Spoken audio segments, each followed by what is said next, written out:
AJ Plus wanted to ask a really critical question of police departments. When is it okay for a cop to shoot?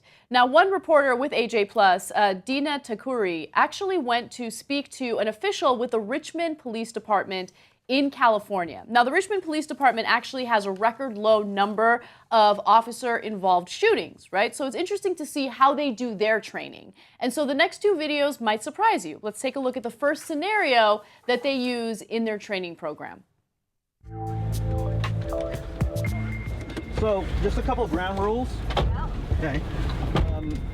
Once I tell you go ahead, that's the start of the scenario. You do everything as best you can in terms of what you're going to do. What? What do you want? What are you going to do? What are you going to do? What are you going to do? Go ahead. What are you going to do? Back up. What are you Back going to up. do? You can't do nothing.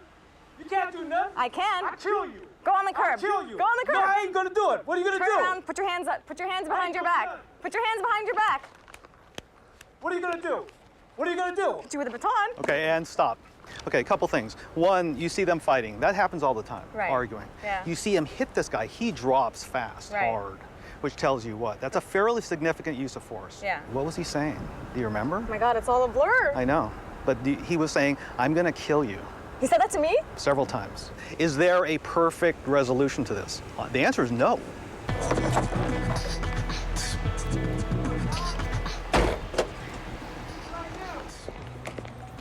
Hey, What do you want, God? get back in your whoa! Okay, stop.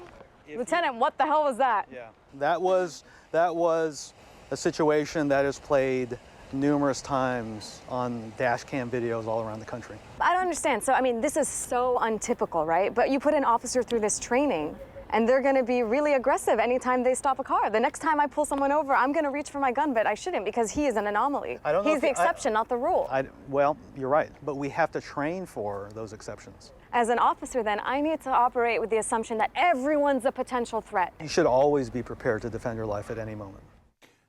That video was phenomenal. Okay, if you watch the whole thing, it gives you a lot of context. Because the Richmond Police Department in California actually has a record low number of officer-involved shootings. So they actually do it as right as any police department does. They go to the best police department. But look at what she discovered there, right? So the scenario with the fighting is a tough one. I want to get back to that in a second. To me, the most important one was the guy, you stop for a traffic stop, they come out and they shoot you immediately and you're dead. So I understand why they have to train for that, because that could happen. I don't want the cops to be unprepared for that. But Dena, in her reporting there, I love that she asked him in the middle of it, right? Makes a great point. Wait, but if you put that in all the cops' heads, it's almost never going to happen, but they're ready for it, so they're going to see it maybe sometimes, and we've seen it across the country oftentimes, they're going to see it even when it's not happening. I think, look, this is just my perspective on it. It leads to an unhealthy level of paranoia among the cops. Totally. So it's good for them to be trained and ready for the unexpected, but the way that training goes down makes it seem as though everyone is a threat and you should treat everyone as if they're immediately going to walk out of their car and shoot you. And I don't know, I think that that's probably a bad idea, and watching that video gave me perspective from the cops' point of view, because now I understand why they act so harshly and so quickly to situations where there could be a perceived threat. Right, so if you watch that whole video on AJ Plus, you'll get some more context too, including what you just mentioned, which gives you a sense that it is a really hard job that cops have. We've always said that, but it's another thing to see it, right? And so when you're going to break up that fight, how are you going to do it?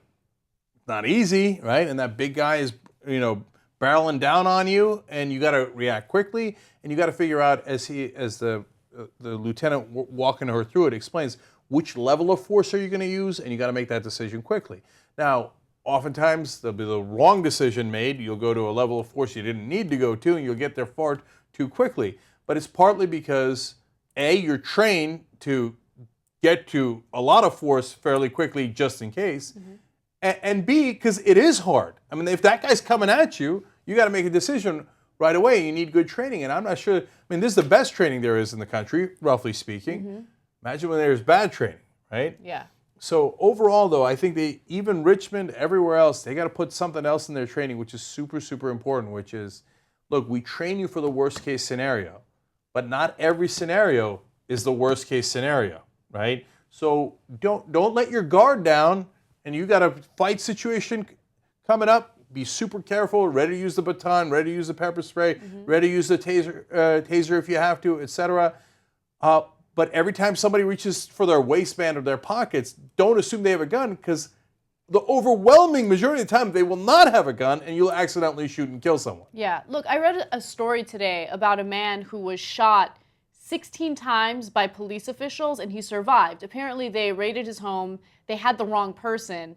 And so they asked him for ID. He went to reach for his ID, and as he was reaching for his ID, the cops thought he was going to reach for a gun, and they started shooting at him. See, but that's exactly the paranoia you were talking about, Yeah. Anna, because we got to reach into our pocket to get the ID. You asked me for the ID, right? But they got trained, even in the best case scenario, watch out. Everything's a watch out. They're getting out of the car. They're reaching in their pockets. Anything could happen at any time. Get your gun ready, right? And that's why we have what we have now. They used to train them to say, hey, freeze, put your hands up, have some sort of time buffer before you use the force. Some sort of communication before you use the force. And by the way, that time buffer, I get it, makes the job a little riskier. But you're a cop. We know that's part of the job. It is a risky job. And we appreciate you taking that risk, but you got to take a tiny bit more risk to make sure you're not shooting the wrong person.